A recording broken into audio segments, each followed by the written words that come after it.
याकडे आपलं लक्ष राहील। तुर्तास सगळ्या महत्त्वाच्या बातम्यांचा वेगवान आढावा। मान्सून मुंबईमध्ये दाखल झालाय। भारतीय हवामान विभागाकडून जाहीर। मुंबईसह महाराष्ट्राच्या आणखी काही भागांमध्ये मान्सूनची आगेकूच। महाराष्ट्र आणि छत्तीसगडमध्ये आणखी प्रगतीचा अंदाज। मध्य प्रदेशामधील काही भागांमध्ये मान्सून पोहोचणार। मुंबईमध्ये वादळी वाऱ्यांसह पावसाची शक्यता। सकाळपासून मुंबईमध्ये पावसाचा जोर। सायन परिसरामध्ये देखील पावसाची संततधार। तळकोकणामध्ये रिमझिम पावसाच्या सरी। सिंधुदुर्ग जिल्ह्याला 27 जून पर्यंत पावसाचा येलो अलर्ट। जिल्ह्यामध्ये 100 मिलीमीटर पावसाचा अंदाज आहे। शेतकऱ्यांमध्ये आनंदाचं वातावरण। पालघर जिल्ह्यामध्ये काही ठिकाणी पावसाची रिमझिम तर काही ठिकाणी मुसळधार पावसाची हजेरी। बोईसर, चारोटी, उर्से या भागामध्ये पहाटेपासून पावसाची रिमझिम तर जव्हार भागामध्ये मुसळधार पावसाची हजेरी। डोंबिवलीमध्ये पहिल्याच पावसात ठाकुर्ली रोडवरच्या शिवाजी शेलार चौकामध्ये महावितरणाचा विजेचा खांब कोसळलाय। दुचाकीचं नुकसान झालंय। सुदैवाने जीवितहानी नाही। काही काळ इथली वाहतूक कोंडी झाली होती। पुण्यामधल्या जुन्नर आणि आंबेगाव तालुक्यामध्ये पावसाची हजेरी। शेतकऱ्यांना मोठा दिलासा। मात्र अद्यापही पेरणीसाठी पूरक असा पाऊस झालेला नसल्यामुळे शेतकऱ्यांना पूरक पावसाची अपेक्षा आहे। नाशिक शहरासह ग्रामीण भागामध्ये देखील पावसाची हजेरी। नाशिकला आज पावसाचा येलो अलर्ट आहे। पावसाचा अंदाज असल्यामुळे शेतकऱ्यांच्या आशा पल्लवित झाल्यात तर ढगाळ वातावरणामुळे उकाड्यामध्ये काहीशी वाढ होतीये। अहिल्यानगरच्या संगमनेरमध्ये पावसाची जोरदार हजेरी। मान्सूनच्या पावसानं बळीराजाला दिलासा दिलाय। खरीपाच्या पेरणीला वेग येण्याची शक्यता आहे। उकाड्यापासून नागरिकांना दिलासा। गोंदियामध्ये वादळी वाऱ्यासह दमदार पावसाची हजेरी। उकाड्यापासून हैराण झालेल्या नागरिकांना दिलासा मिळाला। शेतकऱ्यांची पेरणीसाठी लगबग सुरू।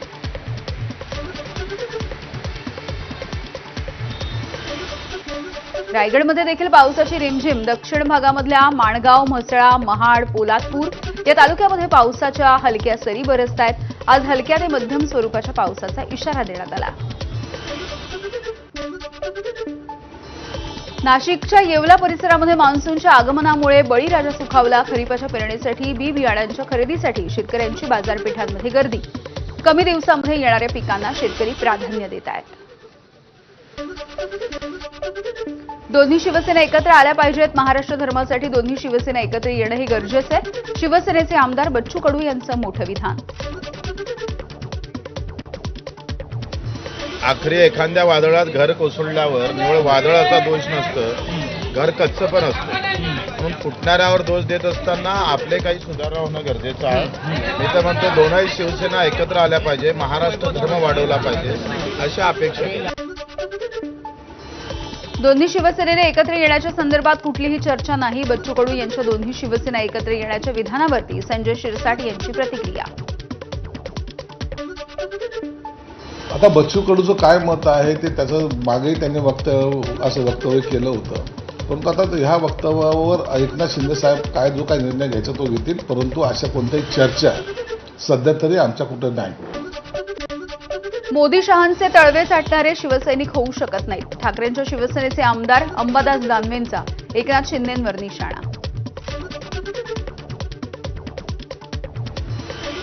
जी शिवसेना मोदी आणि शहाचे तळवे चाटतात ती शिवसेना आहे का, हा माझा प्रश्न आहे। ती भारतीय जनता पार्टीने विशेषतः अमित शहा यांनी बनवलेली एक टीम आहे स्वतंत्र। कधीतरी तिचा वापर करायचा, कधीतरी तिचा युटिलाइज करायचा आणि स्वतःचा स्वार्थ साधायचा। त्याच्यामुळे ही शिवसेना होऊ शकत नाही। शिवसेना बाळासाहेबांची आहे, उद्धवजींचं नेतृत्व ते करतात। ही शिवसेना खरी शिवसेना आहे। नाशिक विधान परिषदेमध्ये अपक्ष म्हणून विजय झालेल्या गोकुळ गीते यांचा शिवसेनेमध्ये प्रवेश। त्यावरून खासदार संजय राऊत यांची जहरी टीका।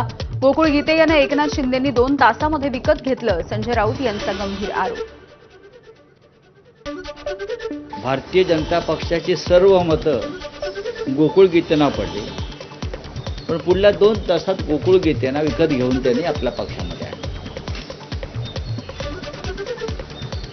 2 तास, पुढल्या 2 तासामध्ये गोकुळ गीते मला वाटतं गेले ना त्यांच्या पक्षात 2 तासात। हे राजकारण सध्या महाराष्ट्रात चाललं। तुडवा बोलण्याची भाषा त्यांची नाही। हे फक्त शिव्या देऊ शकतात। तुडवण्यामध्ये आम्ही माहीर आहोत। तो आमचा मूळ धर्म आहे। संजय राऊत यांच्या तुडवण्याच्या इशाऱ्याला खासदार संजय जाधव यांचं उत्तर। ये तुड़वा बोलने की भाषा उनकी नहीं, वो हमने बोलने को ना तुड़वा।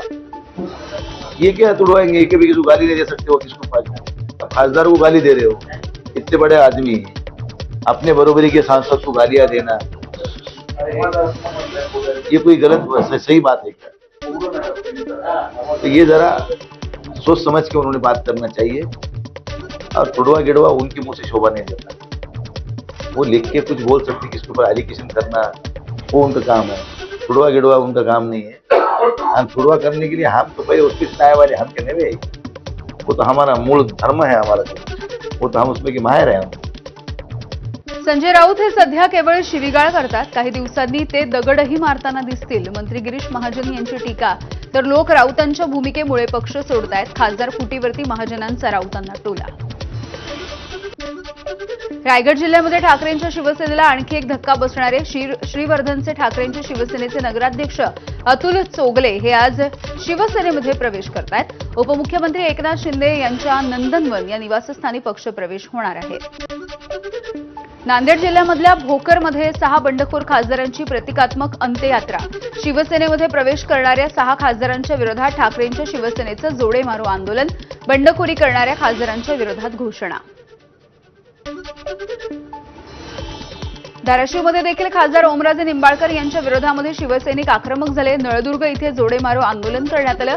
ओमराजे यांनी गद्दारी केल्यास आरोप करत ओमराजेंच्या प्रतिमा घेऊन निषेध मोर्चा देखील काढण्यात आलाय. शिवसेनेचे नेते किरण पावसकर यांच्या वक्तव्याचा ठाकरेंच्या शिवसैनिकांनी निषेध केलाय. बीडमध्ये पावसकरांच्या प्रतिकात्मक पुतळ्याला जोडे मारत दहन करण्यात आलं. किरण पावसकर यांनी मला सांभाळलं तसंच मुलाला सांभाळा असं विधान केलेलं होतं. विधानसभेमध्ये विरोधकांच्या प्रश्नाला उत्तर देण्यासाठी संबंधित खात्याचे मंत्रीच उपस्थित नसल्यामुळे विरोधक आक्रमक झाले.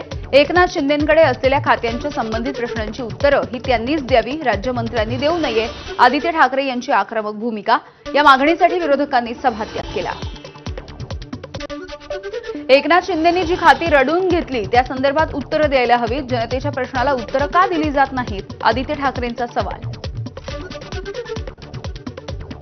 की जे अकार्यक्षम उपमुख्यमंत्री आहेत, जे सगळे बाकीचे बाहेर खेळ खेळत असतात, पैशाचे खेळ खेळत असतात, त्यांनी स्वतःची खात्याची जबाबदारी घेऊन जी खाती त्यांनी घेतलेली आहेत, मागून घेतली आहेत, हट्ट करून घेतली आहेत, रडून घेतली आहेत, ही खाती त्यांनी त्याची जबाबदारी घेऊन त्याचं उत्तर द्यावं हाऊसमध्ये. जे अध्यक्षांनी खोटं बोललेले आहेत, चुकीचं बोललेले आहेत की 19 आणि 20 मध्ये पण असं होत होते, ते रेकॉर्डवरनं काढावं. उगाच त्या खुर्चीवर बसून त्यांनी घाणेरडं राजकारण करू नये.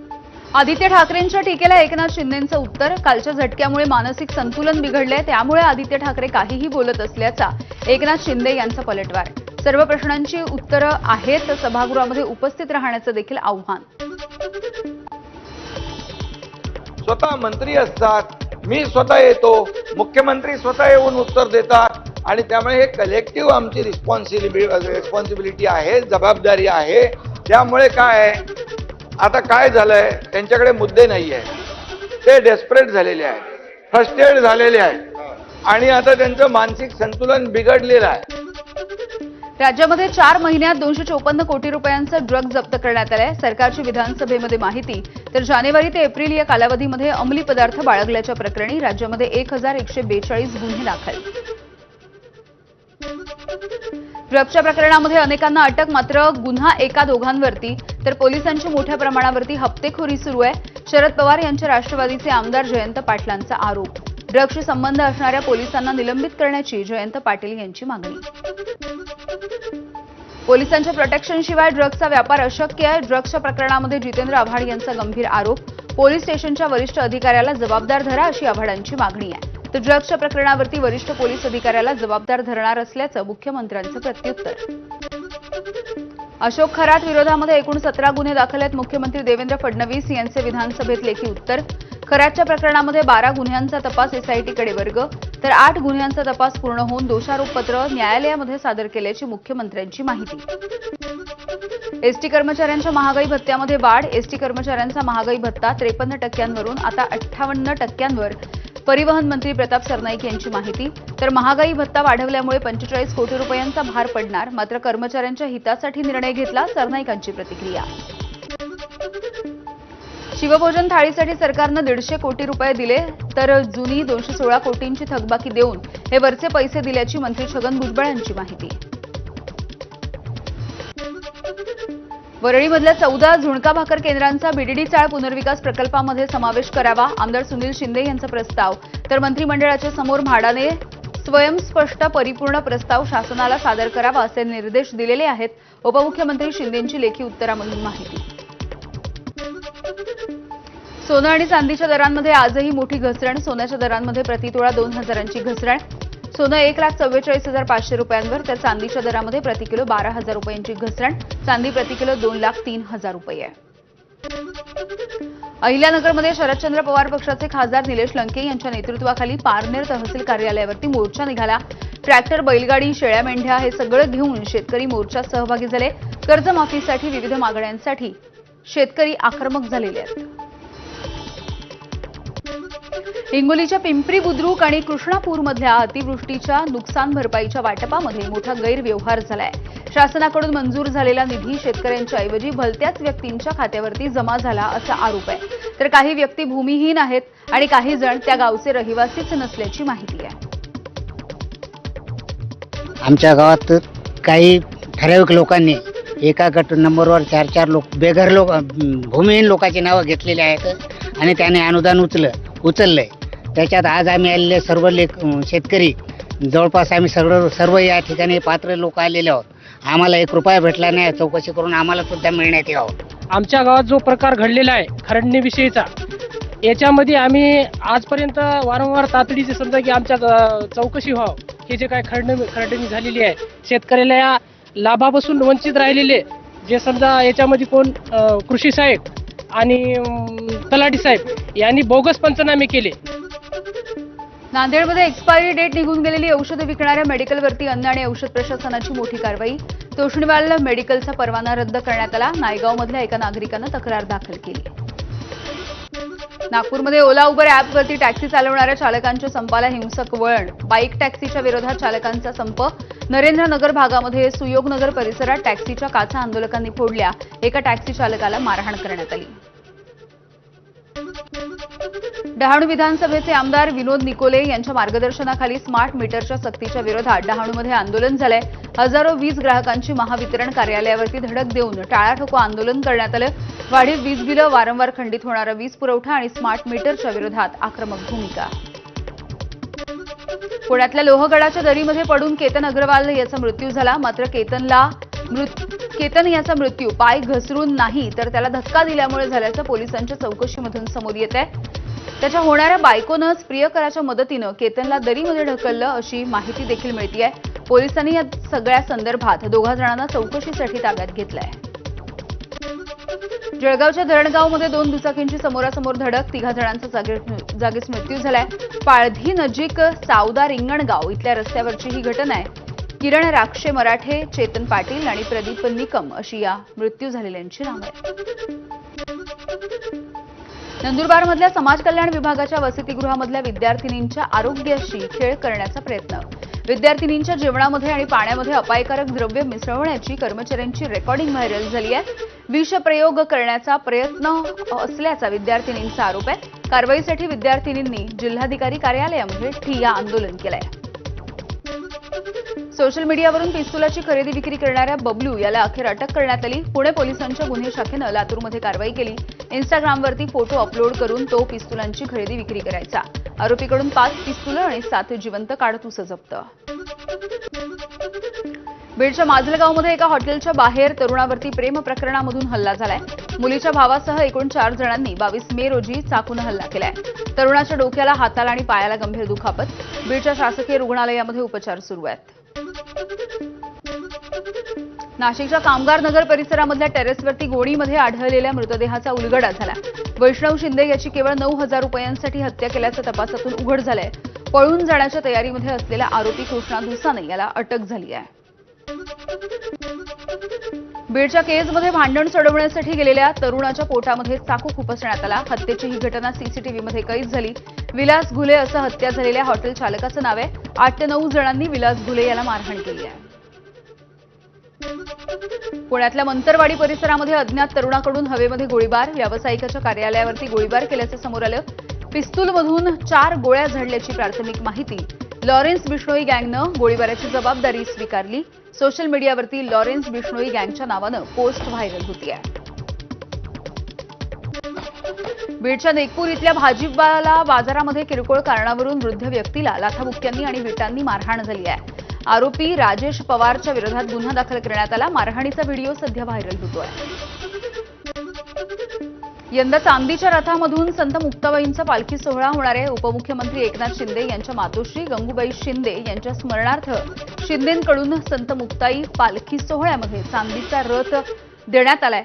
उद्या आदिशक्ती मुक्ताबाई पालखी सोहळ्याचं पंढरपूरच्या दिशेनं प्रस्थान होईल. विदर्भाची पंढरी समजल्या जाणाऱ्या शेगावच्या संत गजानन महाराजांच्या पालखीनं शेगाववरून पंढरपूरच्या दिशेनं प्रस्थान केलंय. पालखीचं अकोल्यामधल्या 3ऱ्या दिवसाचं विहंगम दृश्य कॅमेऱ्यात कैद झालं. गजानन महाराजांच्या पालखीची आणि फुललेल्या भक्तिरसाच्या संगमाची ड्रोन दृश्य समोर आली आहेत. पुण्यामधील भवानी पेठेमध्ये वारकऱ्यांसाठी उभारला जाणार प्रशस्त विसावा. पालखी मुक्कामी असणाऱ्या विठोबा मंदिराच्या बाजूचं अतिक्रमण हटवायला सुरुवात झाली. पुणे महानगरपालिकेकडून वारकऱ्यांसाठी नव्या जागेची खरेदी. गेल्या 35 वर्षांपासून अखंडपणे सुरू असलेल्या संत गुलाबराव महाराज यांच्या पालखी दिंडीचं पंढरपूरकडे प्रस्थान. पालखीचं अमरावतीमध्ये जल्लोषात स्वागत. टाळ मृदुंगाच्या गजरामध्ये ज्ञानोबा तुकोबांच्या जयघोषामध्ये स्वागत करण्यात आलं.